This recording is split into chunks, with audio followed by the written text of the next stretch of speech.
Welcome back, everybody, to the deep dive. We're going to be jumping into Suzanne Collins's Hunger Games today. Always a good time. Yeah, I've actually never read this before, believe it or not. So Oh, wow. this will be interesting for me. Yeah.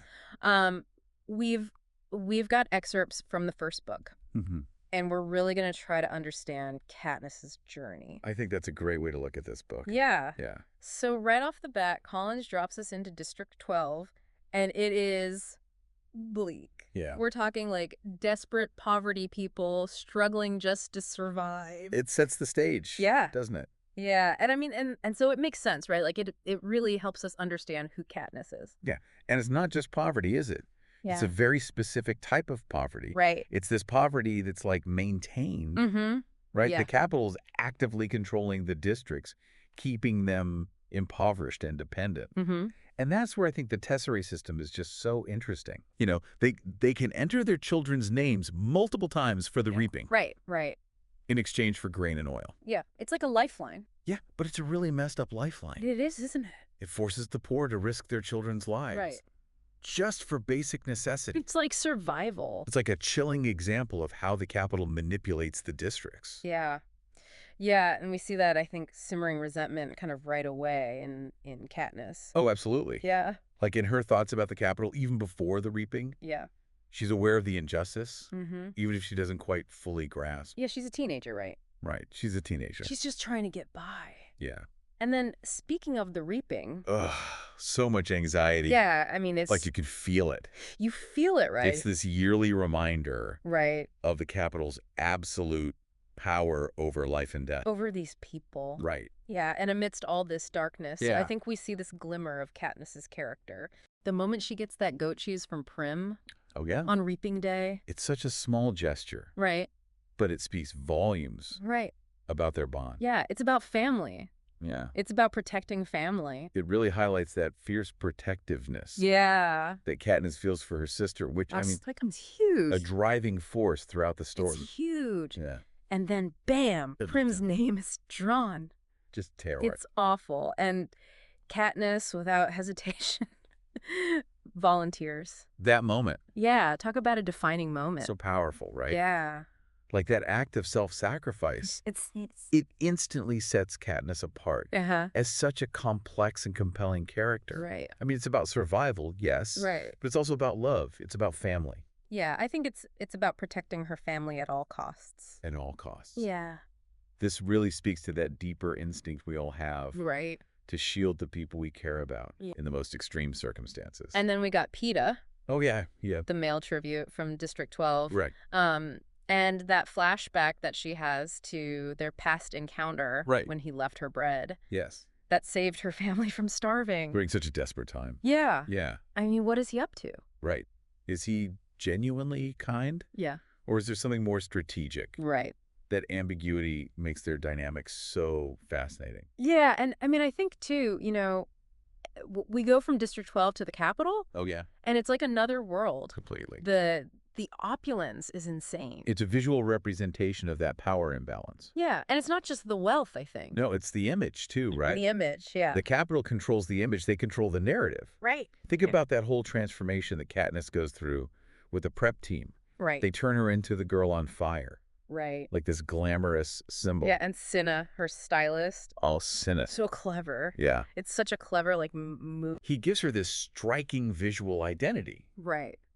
but it's also a subtle act of defiance. Is it? I think so. You know, that fire imagery Right. hints at that rebellion that's brooming beneath the surface. So it's like manipulating the Capitol's own tools against them. I think so. Yeah. It raises the question, who's really in control? Right. You know, the Capitol thinks they're shaping Katniss, Mm-hmm. but in a way, she's starting to shape her own narrative. Yeah. Right. So the games themselves, Katniss's initial strategy is just survival, Right. using her skills to stay alive. Mm. And then she has that run-in with Peeta and the careers. Right. Those tributes from the wealthier They've districts. been training for this their whole lives. Yeah. I mean, it really makes you wonder about Peeta, Where do his loyalties lie? right? Are they playing a role? Right. Or is he actually trying to help Katniss? Yeah. It's like the games are as much about psychology as Mm. physical prowess. Right. And that whole thing with the thirst early on. Oh. And hey, Mitch. Right. Like that delayed help. The calculated cruelty. It's all a show. It is for the capital audience. They're pulling the strings. Yeah. But then we see this glimmer of humanity again. Katniss's alliance with Rue, a young tribute from District 11. Yeah. So vulnerable. It's a powerful dynamic. Yeah. Finding connection amidst chaos and brutality. Right. It's a reminder that even in the darkest places, human compassion can still exist. And they share their knowledge. Right. Their knowledge of plants. They protect each other. They protect each other. And that moment when Rue gives Katniss the good luck charm. The little wooden star. Right. Just heartbreaking. Yeah. It really underscores their bond, that fragility of hope in this world. It really does. Yeah. And then they hash this plan. To destroy the career supplies. Bold move. Huge. Huge. It's not just about survival anymore. No, it's about fighting back. It's about striking a blow against the Capitol. It's like the seeds of rebellion are sown. Right. Yeah, and I think it connects to that symbolism of the Mockingjay pin. Right. That symbol of rebellion starts to take on a deeper meaning. It does. Right. Yeah.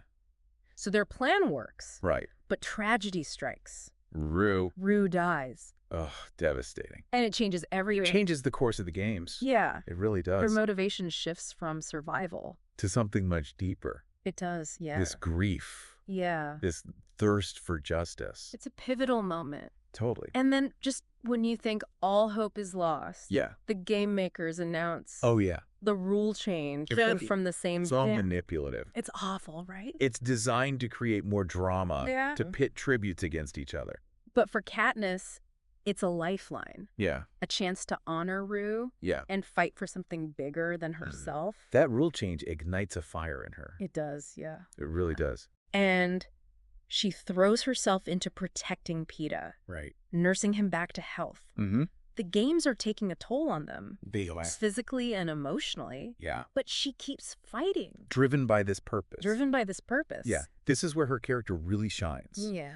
Even in the face of unimaginable cruelty. Yeah. She finds this strength to care for someone else. To fight for something beyond her own survival. Speaks to the resilience of the human spirit. It really does. And it really sets the stage for the greater challenges to come. It does. Yeah, so much more to come in this story. It's crazy. Yeah. The games force these young people to make like impossible choices, pushing them to their limits, physically and morally. And with Rue gone, things get worse. Yeah. The pressure keeps ratcheting up. Yeah. Fewer tributes. Yeah. And it just gets more brutal. Yeah, like that encounter with the mutts. Yeah. It's like they're deliberately escalating the horror, turning it into a nightmare. They're just reminding everyone who's in control, both the tributes and the audience at home. Yeah, it's a terrifying reminder It of what the Capitol is willing to do for their entertainment. Yeah. And Katniss and Peeta are just fighting for their lives. Against these creatures. And then they run into Cato. Cato, the last tribute besides them. Right. And this scene, I mean... Oh, it's brutal. It's just brutal. It highlights how savage the games really are. Yeah. No honor. Kill or be killed. It's just kill or be killed, yeah. Yeah. And then just when you think it can't get any worse, the game makers revoke the rule change. Ugh. That sudden reversal. Only one victor. The betrayal of hope. It's awful. It's gut-wrenching. They have to turn on each other. Right. You can feel the desperation. Yeah. As Katniss grapples with this choice. Who lives, who dies. Right. And it's horrifying. This is where Collins is just so good. He is. At storytelling. Yeah. You know, that sudden reversal, it's just awful. And then the Nightlock berries. Oh, yeah. Such a gamble. It's a gamble. It could save them both. Or destroy them. Right. It's a refusal to play by the Capitol's rules. It is. Katniss takes back control. That's it. She decides. Yeah. If she can't save Peeta. Right. They'll die together. Together on their own terms. Yeah. Yeah. And it throws the Capitol off guard. Completely. Completely. They have to back down. They have to. They declare Katniss and Peeta victors. Victors. And it's more than just survival. It's a challenge to the Capitol's authority. It is. It is. It's a crack in their facade. It's a victory that will reverberate throughout Panem. Right. It plants a seed of doubt, of rebellion. They might have won the games, but they lost something bigger. They lost control. Right. The absolute control they thought they had. Yeah. They return to District 12, but it's not over. No. They're hailed as heroes, but... Right. They're also symbols of resistance. Yeah. A threat to the Capitol. A threat and the victory tour. Oh, yeah. That parade of forced celebration. Yeah, it's a transparent attempt to control the narrative. To remind the districts who's really in charge. Right. You know? Yeah. Like, we're in control. Katniss has to play this role. She does. Pretending to be in love with Peeta. Yeah, all while knowing. Well, the Capitol's watching. The Capitol is watching every move. It's like the psychological manipulation never ends. It doesn't? Even after the games are over. The Capitol's trying to mold her. Right into their puppet. Yeah. You know? But they underestimate her. They do. They underestimate her strength. Her inner strength, her spirit. Right. Yeah. Do you remember that last scene? In District 12. Yeah, when she's back. Reflecting on her feelings for Peeta. It's so complicated. It's complicated. It's gratitude. Right. Guilt.